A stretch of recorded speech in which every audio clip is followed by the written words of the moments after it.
نحمده ونصلي على رسوله الكريم أما بعد.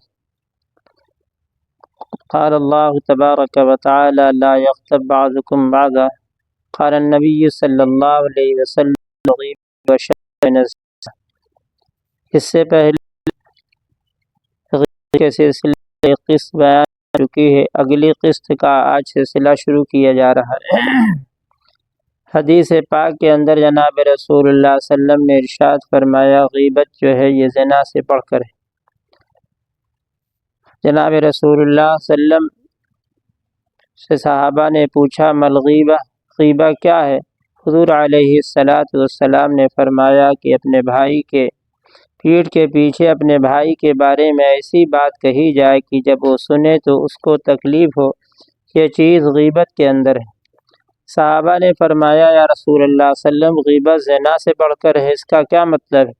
حضور علیہ السلام نے فرمایا کہ زنا کرنے کے بعد آدمی اللہ سے توبہ استغفار کر لے گا تو اللہ تعالیٰ اسے معاف فرما دے گا، لیکن غیبت ایسا مہلک اور بڑا گناہ ہے کہ چونکہ اس کا تعلق حقوق العباد سے ہے، جب تک جس کی غیبت کی ہے اس سے معافی نہیں مانگے گا اس وقت تک اللہ تعالیٰ بھی اس گناہ کو معاف نہیں فرمائیں گے۔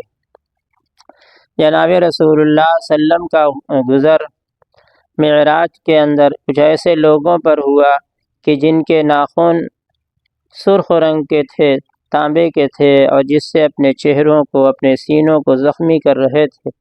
حضور علیہ السلام نے صحابہ سے فرمایا کہ یہ کون؟ حضور علیہ السلام نے جبرائیل علیہ السلام سے دریافت فرمایا کہ یہ کون لوگ ہیں؟ جبرائیل علیہ السلام نے فرمایا کہ یہ وہ لوگ ہیں جو اپنے بھائی کا گوشت کھاتے تھے، یعنی اپنے بھائی کے پیٹھ کے پیچھے ان کی غیبت کیا کرتے تھے۔ اس لیے ہر مسلمان بندے اور بندی کو چاہیے کہ اپنے بھائی کی غیبت کرنے سے بھرپور اپنی بھرپور حفاظت کرنے کی فکر کرے۔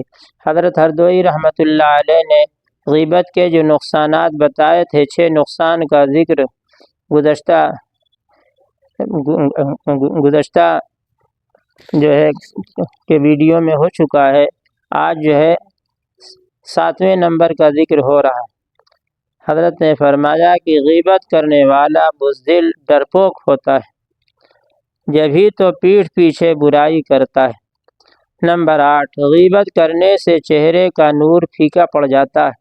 عبادت کرنے کی وجہ سے، ذکر کرنے کی وجہ سے اللہ تعالیٰ پر جو ایک چہرے اللہ تعالیٰ اس کی برکت سے جو چہرے کے اندر ایک نور کی دولت سے اللہ نوازتا ہے، یہ چہرے کا نور جو ہے غیبت کرنے کی وجہ سے اس کی نور کے اندر پھیکا پن پڑ جاتا ہے، اور ایسے شخص کو ہر شخص ذلت کی نگاہ سے دیکھتا ہے۔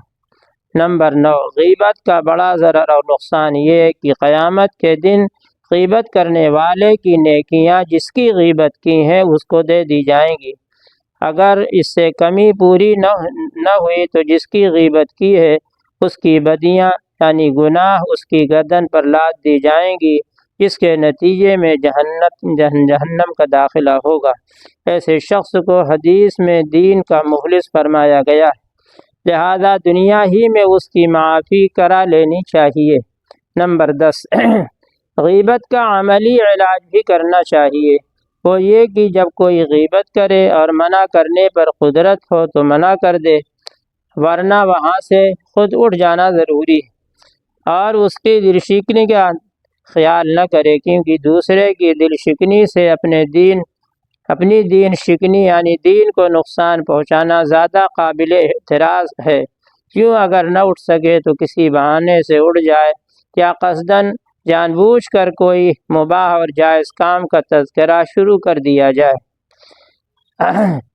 چنانچہ غیبت کے سلسلے میں حضرت سفیان ثوری رحمۃ اللہ علیہ فرماتے ہیں کہ حضرت امام ابو حنیفہ رحمۃ اللہ علیہ بہت ہوشیار ہیں کہ وہ ابھی کبھی ہم لوگوں کے بارے میں کوئی بات نہیں کہتے، البتہ ہم لوگ کبھی ان کے بارے میں کہہ دیتے ہیں، یعنی وہ دوسروں کی نیکیاں تو لے لیتے ہیں اور لیکن اپنی نیکیاں کسی کو نہیں دیتے۔ چنانچہ امام ابو حنیفہ رحمۃ اللہ علیہ فرماتے ہیں کہ اگر میں کسی کی غیبت کروں تو میری ماں زیادہ مستحق ہے کہ میں اس کی غیبت کروں، تاکہ میری نیکیاں کسی اور کے پاس نہ پہنچ کر میری ماں کے پاس پہنچے۔